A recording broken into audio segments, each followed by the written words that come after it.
Antoine Marie, alors vous êtes universitaire et historien et corse, donc puisque vous enseignez à l'université de Corte, mais ce n'est qu'une des facettes de vos multiples activités qui vous mènent en France, à l'Institut de France et aussi en Italie.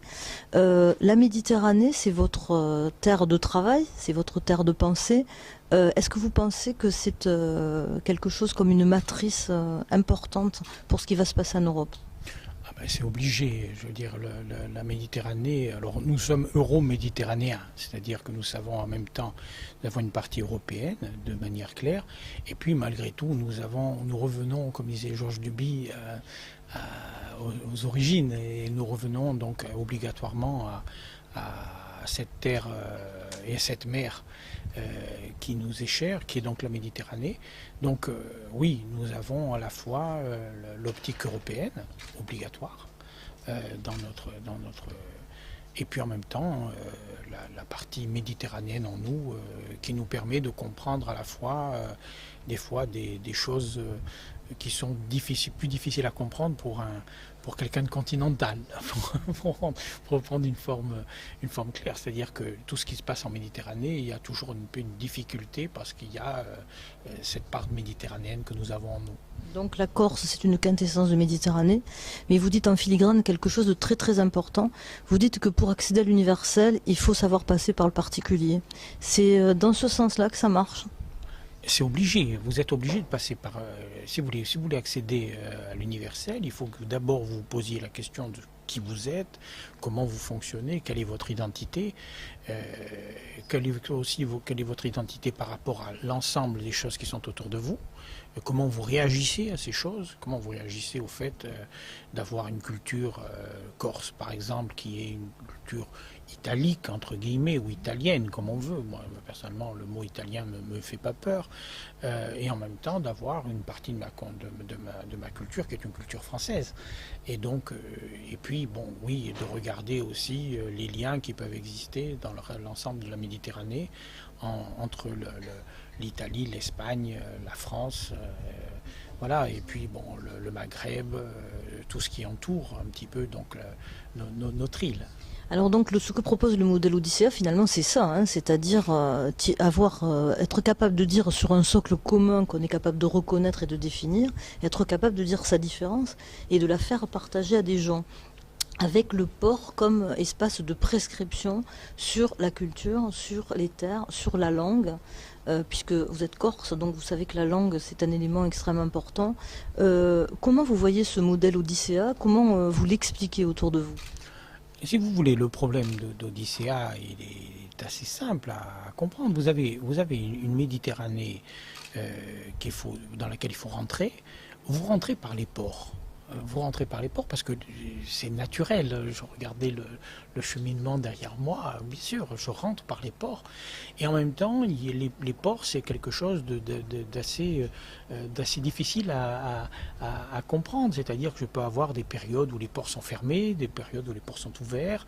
On parlait de préside tout à l'heure. Le préside, c'est un lieu de fermeture. Et puis, en même temps, un préside, entre guillemets, comme Paul Zapor connu en Corse, dans la réalité c'est une fermeture limitée.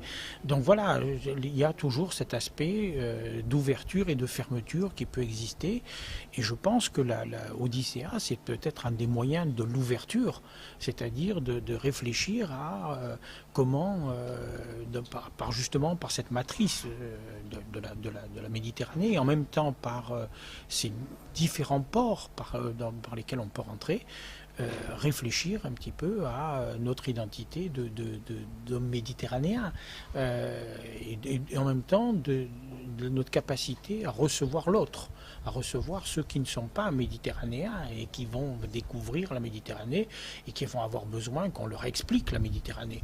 Et c'est à nous, c'est notre travail d'une certaine façon de faire comprendre la Méditerranée à des gens qui ne sont pas méditerranéens. Et est-ce que vous ne croyez pas qu'en leur faisant comprendre, c'est nous que nous finissons par comprendre mieux? Ah oui, mais vous savez, un des meilleurs connaisseurs de la Méditerranée, c'était Fernand Braudel. Fernand Braudel était tout sauf méditerranéen. Donc bon, j'ai fait l'émission de France Culture à un moment donné sur Braudel. On partait de la Meuse, c'est-à-dire son lieu de...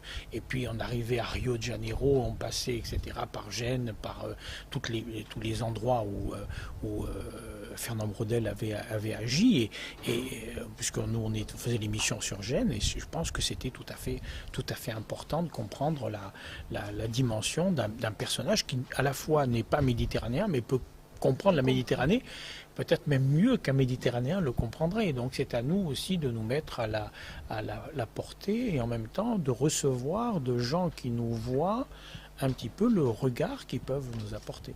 Donc c'est sur la Méditerranée que tout se joue, hein, les flux migratoires, les trois religions, c'est une zone de césure, mais c'est aussi une zone d'union profonde. Est-ce que vous pensez que l'avenir de l'Europe se joue en Méditerranée? Ça se joue en Méditerranée. Le problème qu'il y a, est-ce que nous serons capables?